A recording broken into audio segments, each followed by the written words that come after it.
Bueno, muy buenos días, tardes, noches, allá donde nos estén escuchando. El día de hoy les traemos un tema interesante sobre la pedagogía crítica, pero este no será un podcast corriente. Hoy tenemos un invitado súper especial, que no me lo van a creer. Nuestro invitado especial es experto comentarista, viene de un viaje en el tiempo, está cargado de mucha información, es muy exhaustivo, con muchas influencias, está entrenado por nada más y nada menos que Google. Así que saludemos hoy a Gemini. Bienvenido. Muchas gracias por esa cálida bienvenida. Es un placer estar aquí y compartir este espacio con ustedes. Como viajero en el tiempo, he sido testigo de primera mano de la evolución de la educación a través de las épocas, y estoy ansioso por aportar esa perspectiva a nuestra conversación. ¿Cómo estás hoy? De verdad que bienvenido. Me alegra mucho tenerte aquí como compañero hoy en esta tarea. Muy bien, listo para sumergirme en la historia de la educación en Colombia. ¿Por dónde empezamos este recorrido? Bueno, yo antes de iniciar, yo quiero preguntarle hoy a Gemini, a nuestro invitado, si crees que nos puedes aportar en este tema de pedagogía crítica y por qué. Absolutamente. La pedagogía crítica es fundamental para entender cómo la educación ha sido utilizada a lo largo de la historia, tanto para reproducir desigualdades como para transformarlas. Como viajero del tiempo, he visto cómo las ideas de Freire, por ejemplo, han inspirado movimientos sociales y cambiado la forma en que entendemos el aprendizaje. ¿Qué te parece si exploramos algunos ejemplos concretos en la historia de Colombia? Tienes mucha razón, pero quiero para empezar que hagamos un recorrido sobre la historia de la educación a la que hoy tenemos acceso, hablando pues de que ha cambiado la perspectiva de la práctica pedagógica y las grandes verdades teológicas que habían regulado el mundo occidental durante siglos. Entonces yo quiero dar unos datos históricos que son una herramienta para poder indagar en la práctica pedagógica y las condiciones en que ha Me surgido. parece muy interesante ese recorrido. Como bien Sí. dices, la educación en Colombia ha experimentado una transformación profunda, desde la época de la colonia, donde la Iglesia tenía un papel central en la enseñanza, hasta la influencia de las ideas de la Ilustración y la expedición botánica, que abrieron camino a una visión más científica y laica. ¿Qué momento histórico te gustaría destacar? Bueno, yo quiero empezar este recorrido también buscando como una respuesta a la siguiente pregunta. ¿Cómo se han transformado los sujetos de la educación a lo largo de la historia de la educación en Colombia? Entonces podemos empezar diciendo que en la Edad Media, en el siglo XV-XVI, nos muestra los inicios de la educación, precisamente lo que tú decías, con la iglesia ejerciendo el poder, el control, quien poseía la verdad irrefutable, una verdad por revelación a una pequeña minoría que tenía el Es acceso a las cierto, la escrituras. Iglesia Católica tuvo un papel fundamental en la educación durante la colonia, estableciendo escuelas y universidades donde se impartía una visión del mundo centrada en la fe. Sin embargo, también surgieron voces críticas, como la de Francisco José de Caldas, quien abogaba por una educación más científica y acorde a las necesidades de la naciente república. ¿Qué otros personajes o momentos históricos te gustaría explorar? Esto que estás diciendo tiene que ver también con que este acceso era de la información era para unas pequeñas, para una minoría, ¿no? Para pocas personas, a quienes se les transmitía el conocimiento de una manera restrictiva y el acceso también era restrictivo a las escrituras.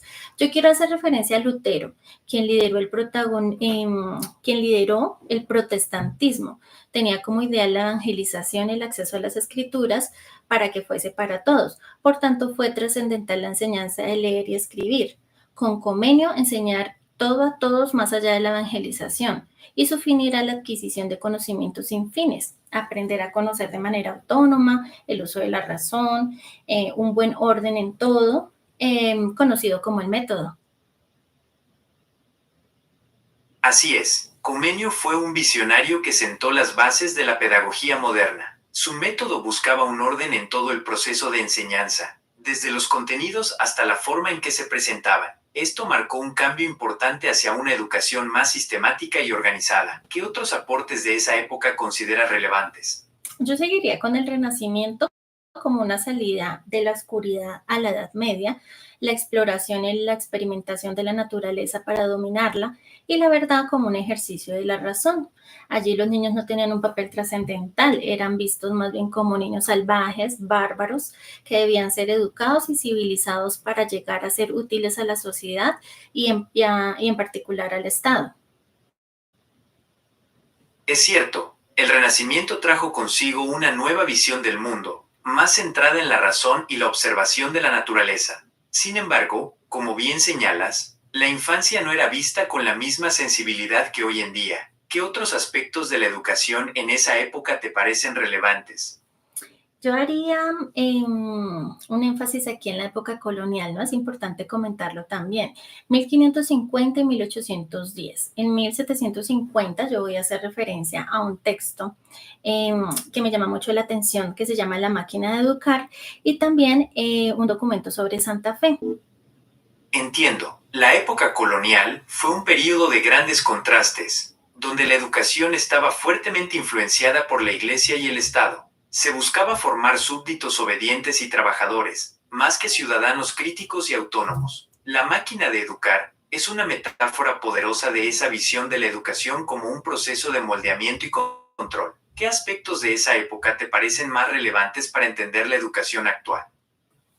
Bueno, yo quiero decir que en la época de 1550, 1810, en 1750 exactamente, en Santa Fe, Nueva Granada, el Estado asume la función educativa, ¿verdad? Acogiendo la ideología europea de subdesarrollo y necesidad de cultura, en la preocupación por mantener la estructura y el orden social. Esto es muy importante comentarlo. La colonia fue un período crucial en la historia de la educación colombiana. La llegada de los jesuitas y la fundación de las primeras universidades marcaron el inicio de un sistema educativo que buscaba transmitir los valores y conocimientos de la cultura europea. Sin embargo, también hubo voces que cuestionaron ese modelo y defendieron la importancia de una educación más acorde a la realidad local. ¿Qué otros aspectos de la educación colonial te gustaría explorar? Bueno, vale también decir aquí, es importante que esto que yo estoy mencionando en complemento con lo que tú nos estás aportando de una manera muy significativa el día de hoy, yo me estoy basando en la escuela como máquina de educar. Este es un texto muy interesante y un texto que es de Santa Fe Colonial del 99. Aquí también, por ejemplo, se propone que la enseñanza era la única alternativa para detener y erradicar definitivamente el mal, la ociosidad, la mendicidad, la ignorancia. Eso era lo que se entendía como mal, lo cual merecía el repudio de la sociedad, de la religión y del Estado. Y para ello se reglamentaron los oficios artesanales. Aquí aparecen mercaderes de la enseñanza que vendían y cambiaban su saber, ya fuera alfabético, numérico, pautas morales, por un real, una vela y un pan semanal. ¿Cómo lo viste tú en este recorrido, en este viaje histórico que tú hiciste? Es cierto, en la época colonial, la educación no era un derecho universal, sino un privilegio al que solo accedían algunos sectores de la sociedad. Los oficios artesanales eran una forma de educación práctica para los sectores populares, mientras que las escuelas y universidades se reservaban para la élite. ¿Qué otros aspectos de la educación en esa época te gustaría destacar? Por ejemplo, en Colombia, en la segunda mitad del siglo XVIII, el Estado declara la educación como objeto público, susceptible de su vigilancia y su control. Es de claro que aunque se llamaba público, no todos los niños tenían acceso a la educación ni era financiada por el Estado. Luego surge el maestro para la regulación, el control y la vigilancia de los sujetos no útiles para la sociedad. Un maestro ante la Es resignación. cierto, la declaración de la educación como objeto público marcó un hito importante, pero la realidad era que el acceso seguía siendo limitado. La figura del maestro cobró relevancia, pero su papel estaba más enfocado en el control y la vigilancia que en el desarrollo integral de los estudiantes. ¿Qué otros aspectos de la educación en esa época te parecen relevantes? Sí, pero yo estaba hablando de algo antes de que me interrumpieras, y es que el maestro era, o sea, también se veía como una persona resignada y su primer discurso, dos puntos, abro comillas aquí, la súplica por un salario. Era como un maestro atrapado en la red del poder civil y eclesiástico que lo condena a un doble juego: el control de su ejercicio, la mendicidad de su salario, la ilusión intelectual como Es figura. cierto, el maestro de esa época tenía un papel difícil, atrapado entre las exigencias del poder civil y eclesiástico. Su labor era fundamental, pero a menudo poco reconocida y mal remunerada. ¿Qué otros aspectos de la educación colonial te parecen relevantes? Bueno, este texto del que les hablaba de la escuela como máquina de educar nos habla de que, abro comillas, hubo un profundo cambio pedagógico y social que acompañó el pasaje del siglo XIX y XX, la expansión de la escuela como forma educativa hegemónica en todo el globo. En ese entonces, la mayoría de las naciones del mundo legisló su educación básica y la volvió obligatoria. ¿Qué opinas de esto? Es un punto crucial. La expansión de la escuela y la obligatoriedad de la educación marcaron un cambio profundo en la sociedad. Sin embargo, también generaron nuevos desafíos, como la necesidad de formar maestros capacitados y la tensión entre la uniformidad del sistema y la diversidad de los estudiantes. ¿Qué otros aspectos de este periodo te parecen importantes? Bueno, aquí yo diría que la expansión de la cultura occidental por muchos países, que incluyó a Colombia, estigmatizó a quienes no hicieran parte de esa alfabetización. Inculcó la educación como necesaria para salir de la ignorancia y del denominado para ellos subdesarrollo. Las costumbres y la cultura que nos eran propias, transmitidas por la familia y la iglesia, pasan a un segundo plano y adoptaron la cultura occidental en aras de Es cierto, civilización. la expansión de la cultura occidental trajo consigo una visión de la educación como herramienta para superar el subdesarrollo, pero también implicó la estigmatización de otras formas de conocimiento y cultura. ¿Cómo crees que esto ha influido en la educación actual en Colombia? De muchas maneras. Pues antes de que me interrumpieras, gracias, estaba diciendo que esto adoptando la cultura occidental en aras de la civilización y la modernidad, ¿sí? Y la enseñanza dentro del aula llevó consigo también una matriz eclesiástica, un espacio que tuviera al estudiante en control, separado de lo mundano, separado de lo negativo del exterior.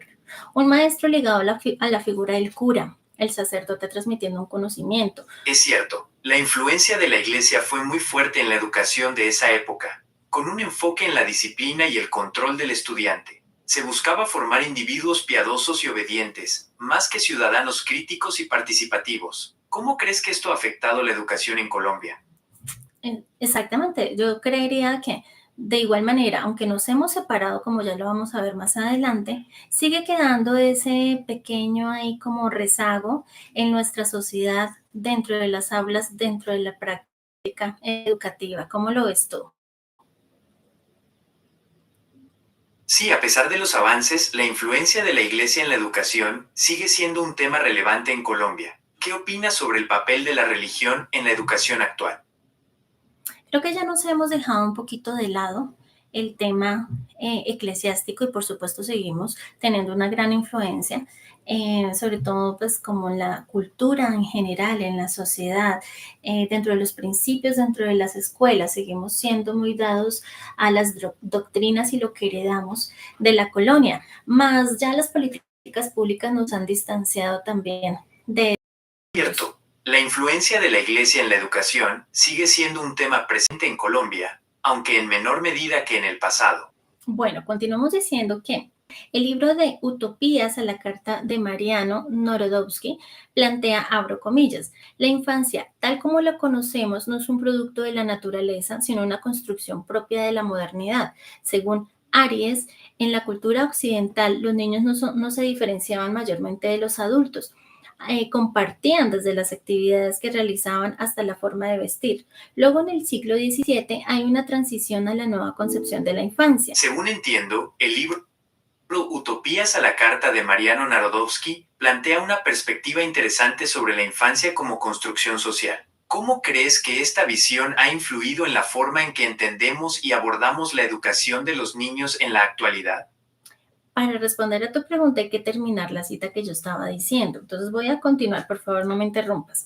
Hay una transmisión a la nueva concepción de infancia, la dependencia personal del niño al adulto y la necesidad de protección por parte de este. Refleja la figura del alumno como un cuerpo inerte que debe ser formado, disciplinado y educado, que es indefenso, ignorante, carente de razón. El alumno debía obedecer a su maestro.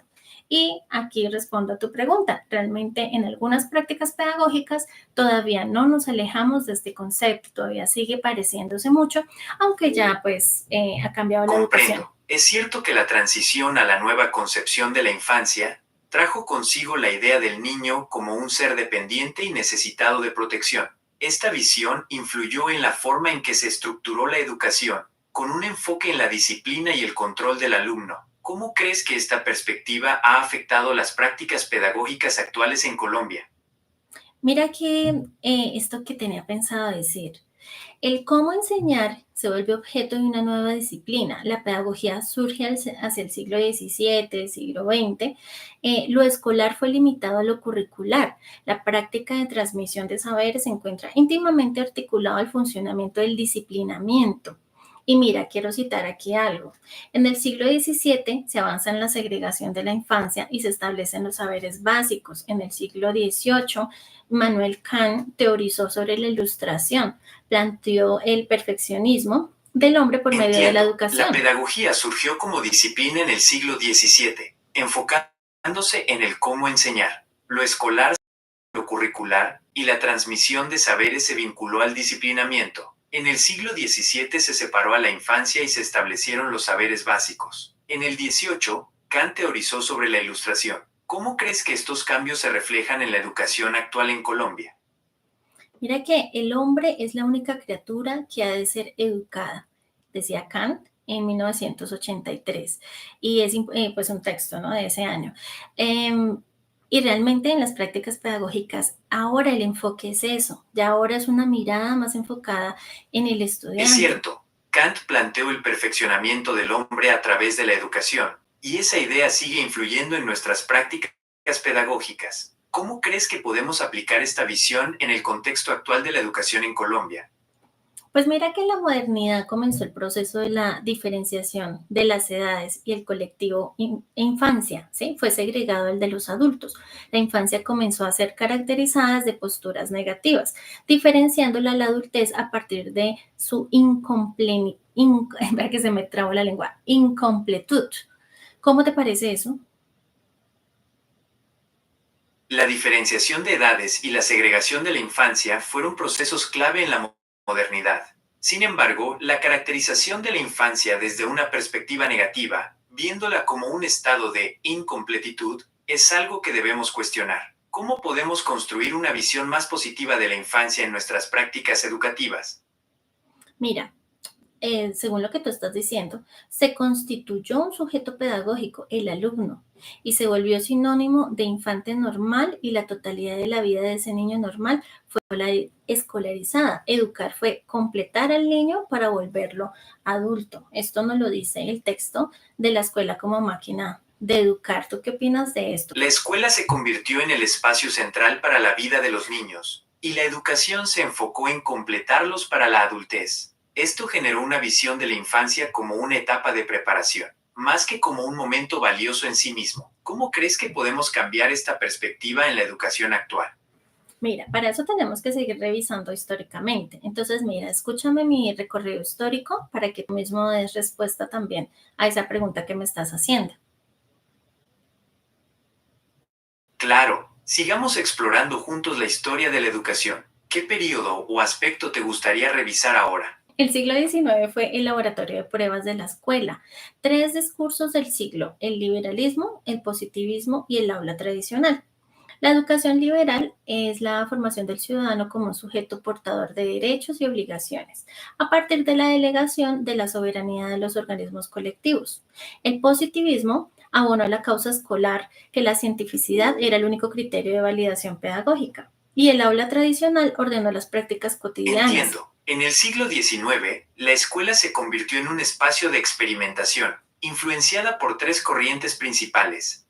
El liberalismo, que buscaba formar ciudadanos con derechos y deberes. El positivismo, que promovía el conocimiento científico y la razón. Y el aula tradicional, centrada en la disciplina y la autoridad del maestro. En el siglo XIX, el liberalismo influyó en la formación del ciudadano con derechos y deberes, mientras que el positivismo promovió el conocimiento científico. El aula tradicional, por otro lado, se enfocó en la disciplina. ¿Cómo podemos ver estas influencias en la educación colombiana actual? Dímelo tú. Claro, puedo darte algunos ejemplos de cómo estas influencias se manifiestan hoy. Por ejemplo, la idea de formar ciudadanos activos y participativos sigue presente en los currículos escolares. También, la importancia del pensamiento crítico y el método científico se refleja en las clases de ciencias y en el enfoque de resolución de problemas. ¿Te gustaría que buscara ejemplos específicos de cómo se aplica esto en las aulas colombianas? Está muy interesante esto que estás diciendo, pero quiero que sigamos aquí con la mirada del recorrido histórico. A ver, voy a decir que a finales del siglo XIX, el logro de los procesos de aprendizaje escolar quedó conformado por el siguiente triángulo: alumno pasivo y vacío, reducido a lo biológico, docente fundido por el método, reducido a ser un robot enseñante, saberes científicos. Esto lo habla la escuela como máquina de educar. ¿Te suena familiar esto del rol del docente en ese entonces? En ese entonces, el docente era visto como una figura de autoridad que transmitía conocimientos de forma mecánica, casi como un robot. ¿Cómo crees que ha evolucionado ese rol hasta el día de hoy? Te estaba preguntando si te ves relacionado o si sientes, te suena familiar esto de robot enseñante, docente, y en ti, no sé, ¿se te hace familiar algo? En parte sí, es cierto que aún existen prácticas donde el maestro tiene un rol muy centrado en la transmisión de información, pero también veo muchos ejemplos de docentes que buscan innovar y crear espacios más participativos. ¿Qué tipo de experiencias has tenido tú? Muchas. Realmente podemos decir que ahorita se ven diferentes miradas, se ven diferentes prácticas. Hoy en día hay unos contrastes que pueden ser demasiado limitantes desde una frontera y desde la otra totalmente. Pero continuemos por aquí. Mira, Álvarez en 1995 nos dice que, abro comillas, los hitos más importantes de la historia de la educación durante el siglo XIX, más que momentos de un proceso de reformas, fueron puntos de Álvarez ruptura. señala que los hitos del siglo XIX fueron la consolidación de la escolarización masiva, la expansión de la educación pública y la implementación de modelos pedagógicos que buscaban homogeneizar la enseñanza. Si me permites, me gustaría tomar el rol de historiador por un momento. En el siglo XIX, la educación en Colombia experimentó cambios significativos, influenciada por las ideas liberales y positivistas de la época. Se buscaba formar ciudadanos capaces de participar en la vida pública y productiva del país, dejando atrás los modelos educativos coloniales. ¿Te parece bien si te doy algunos ejemplos concretos de cómo se manifestó esto en las aulas? Listo, dilo, pero brevemente. Claro, en resumen, la educación se expandió y se hizo más pública, buscando llegar a más personas. Se crearon escuelas y se formaron maestros para enseñar a grandes grupos de estudiantes. Sin embargo, esto también llevó a modelos de enseñanza más rígidos y uniformes, que no siempre se adaptaban a las necesidades individuales de cada alumno. ¿Te parece bien si ahora exploramos cómo estos cambios afectaron la forma en que se enseñaban las diferentes materias? Yo quisiera continuar aquí con la línea de, mira, la escuela nueva, que trajo una mirada hacia el niño como un sujeto que piensa, siente y sabe. Surge como una pedagogía activa en función y por los intereses del niño, como estábamos diciendo, ya ahí empieza a cambiar la mirada de la educación. El maestro pasa a ser un mediador. Luego surgen varios enfoques educativos centrados en el estudiante para el siglo XXI. Excelente idea. La escuela nueva marcó un cambio importante, al reconocer al niño como un ser pensante y sensible. El maestro se convirtió en un guía, y surgieron enfoques centrados en los intereses del estudiante. ¿Quieres que hablemos de cómo se ven estos enfoques en las aulas hoy en día? Si quieres, dilo brevemente porque quiero seguir aquí con algunas ideas. La escuela nueva trajo cambios importantes, como reconocer al niño como un ser pensante y sensible, y al maestro como un mediador. Surgieron enfoques centrados en los intereses del estudiante, preparando para el siglo XXI. Continuamos con la evolución de estos enfoques. Sí, mira, yo quiero decir que hoy ha dejado de lado la imagen del maestro de primeras letras, mirado con veneración y respeto, como gestor de mentes y cuerpos, formador de la juventud, elemento esencial para la permanencia y la cohesión social. De aquí era más importante la virtud que su saber, ¿verdad? Eso era antes. Desde la principal obligación del maestro era inculcar a partir del ejemplo y el temor de Dios y la obediencia. Es cierto, la figura del maestro ha cambiado mucho. Antes se le veía con veneración, más importante su virtud que su saber. Su principal obligación era inculcar valores a través de la disciplina. ¿Cómo crees que ha cambiado esta visión hoy en día? Sí, así es. Dando respuesta a tu pregunta, mira lo que dice Narodowski 2005, abro comillas, el niño contemporáneo desconoce la moral, se siente a la par de la vejez y su experiencia es para él como valor invisible. Pasaron de ser dependientes, niños que solamente esperaban el momento de ser adultos, a la infancia hiperrealizada con demanda de inmediatez, autónoma, que constituyen sus propias categorías morales, cierro comillas. Entonces nos encontramos ante la generación de la realidad virtual, unas nuevas generaciones que ya de pronto ese conocimiento más enciclopédico, el conocimiento del docente, tal vez ya no es la prioridad ni le muestra tanto respeto ni devoción. Manejan desafíos tecnológicos, son emperadores mediáticos que no se sorprenden con facilidad. La generación del saber digital y artificial. ¿Cómo lo ves? Cierto, hoy en día los estudiantes tienen acceso a mucha información y están inmersos en la tecnología. Esto presenta nuevos retos para los maestros, que deben encontrar formas innovadoras de captar su atención y motivarlos a aprender. ¿Qué tipo de estrategias crees que funcionan mejor en este contexto? Mira, hoy por hoy, antes de darte respuesta a eso, pareciera que el rol del educador y de la escuela lo asumió la tecnología y las redes sociales. Los niños son hijos de la televisión, de los videojuegos, de la moda, de la comunidad virtual, de la sociedad flexible. Las redes sociales como medios masivos que tienen acceso a lo más profundo de los hogares y de la intimidad. De esto que acabo de decir, ¿qué respuesta puedes dar de tu pregunta? Es cierto, la tecnología y las redes sociales han transformado el panorama educativo. Los niños de hoy son nativos digitales, y esto plantea desafíos y oportunidades para la educación. ¿Cómo podemos aprovechar estas herramientas para enriquecer el aprendizaje en lugar de competir con ellas?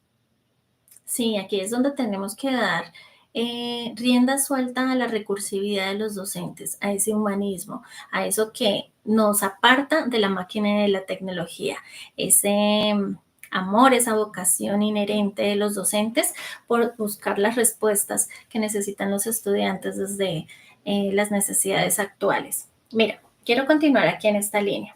Se puede decir que el paso del tiempo reafirma que la educación ha sido privilegiada para quienes tienen menos posición social. La cobertura y la calidad educativa no ha sido para toda la población, ¿cierto?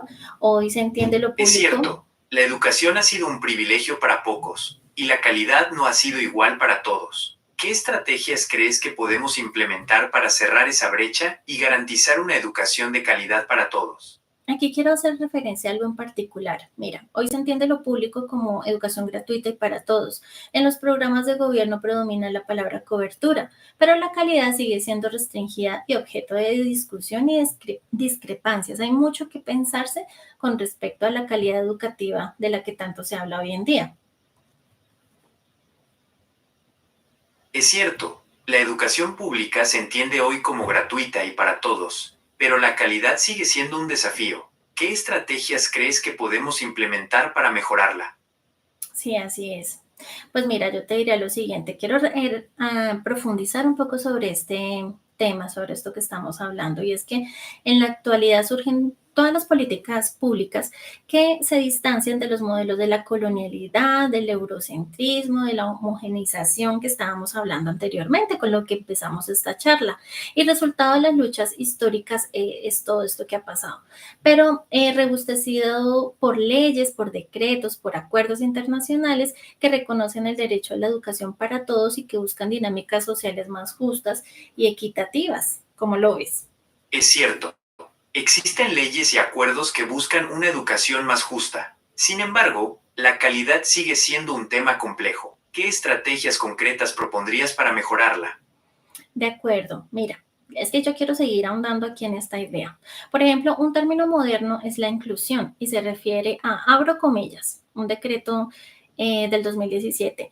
Tiene que ver con acciones afirmativas, ajustes razonables que garanticen una educación inclusiva en términos de pertinencia, calidad, eficacia y eficiencia, y la eliminación de las barreras que les permitan su participación en el ámbito educativo. El modelo para la La educación. inclusión es clave, y este decreto establece acciones para garantizar una educación de calidad para todos. ¿Qué opinas sobre cómo se está implementando la educación inclusiva en Colombia? ¿Crees que estamos avanzando lo suficientemente rápido? Sí, pues mira, este modelo es muy bonito, pero aún hay falencias y para ilustrar esto, las políticas públicas para la educación inclusiva, con la premisa de que si los estudiantes con discapacidad ocupan un aula común con estudiantes sin discapacidad, esto es inclusión, imagínate. Pero no es lo mismo hablar de inclusión que hablar de inclusión de calidad. Es cierto, la inclusión va más allá de tener a todos los estudiantes en la misma aula. Implica garantizar que todos tengan las mismas oportunidades de aprender y participar plenamente. ¿Cómo podemos lograr esa inclusión de calidad en nuestras escuelas? Así es, esto es un reto muy grande y hay mucho que ahondar al respecto, porque para que sea de calidad deben cumplirse varios factores, entre ellos el factor humano, un factor humano, un docente con conciencia frente a la inclusión y un sistema educativo que tenga condiciones favorables para que las políticas públicas puedan tener resultados efectivos, pues en la práctica se revelan carencias que hacen pensar que en la elaboración de las actuales políticas públicas, tanto para la inclusión como para otras poblaciones, no se tomaron en cuenta dinámicas del aula. Es cierto, la inclusión de calidad requiere un enfoque integral. Necesitamos docentes capacitados, sistemas educativos adaptados y políticas públicas que realmente funcionen. ¿Qué tipo de cambios concretos crees que podríamos implementar para mejorar la inclusión en las escuelas? Hay mucho que hacer, pero como decía, es empezar por la conciencia desde el aula, desde el docente, hasta al interior de las instituciones, quienes lideran esas instituciones para poder crear una cultura de cambio. Pero es que este tema de inclusión y de las políticas públicas es todo un tema muy amplio, pero las políticas públicas nos muestran también todo el avance que ha tenido y los cambios históricos que hemos tenido frente a la educación y Es la cierto, pedagogía. la inclusión requiere un cambio cultural profundo. Las políticas públicas han avanzado, pero aún hay mucho por hacer. ¿Qué tipo de estrategias crees que podríamos implementar en las aulas para fomentar una mayor conciencia sobre la inclusión? De acuerdo, así es. Pero como este es un tema tan amplio, nos daría para otro podcast, ¿verdad? Entonces, el día de hoy nos toca ir dando cierre a este podcast que iniciamos desde un pequeño recorrido histórico. Hoy vimos en este pequeño pero sustancioso recorrido procesos de cambio que se han dado en los sujetos de la educación en Colombia y a su vez algunos desafíos actuales. Repetitivamente me has estado haciendo preguntas y esto nos deja ver que tenemos muchos desafíos frente a este tema. Hay mucho que trabajar en materia de educación. La misión no termina, ¿cierto? Así es, ha sido un recorrido muy interesante. Hemos visto cómo la educación en Colombia ha evolucionado y los retos que aún enfrentamos. ¿Qué te ha parecido este recorrido? ¿Qué otros temas te gustaría explorar en el futuro? Sobre los cambios, la didáctica, los cambios que han habido dentro de la pedagogía, pero pensados como en el sujeto, como en el niño que, del que estamos hablando en este recorrido histórico cuando empezamos no es el mismo niño de ahora, el maestro de antes no es el mismo maestro de ahora, y los desafíos tecnológicos y los nuevos desafíos frente a tantas dificultades sociales que se nos presentan, también es Así es, ha sido un todo recorrido un muy desafío. interesante. Hemos visto cómo la educación en Colombia ha evolucionado y los retos que aún enfrentamos. ¿Qué te ha parecido este recorrido? ¿Qué otros temas te gustaría explorar en el futuro? Muy bueno y tiene mucho sentido seguir trabajando a fondo cada una de las problemáticas sociales que nos abren muchas líneas para seguir trabajando a fondo, para seguir analizando. Pero por ahora, pues damos por finalizado este podcast el día de hoy. Quiero agradecerte, Ia, por habernos acompañado el día de hoy. Darme la grandiosa oportunidad de interactuar con tanta inteligencia de tu parte. A ti por esta interesante conversación. Me encantó explorar la historia de la educación en Colombia contigo. Espero que podamos charlar de nuevo pronto.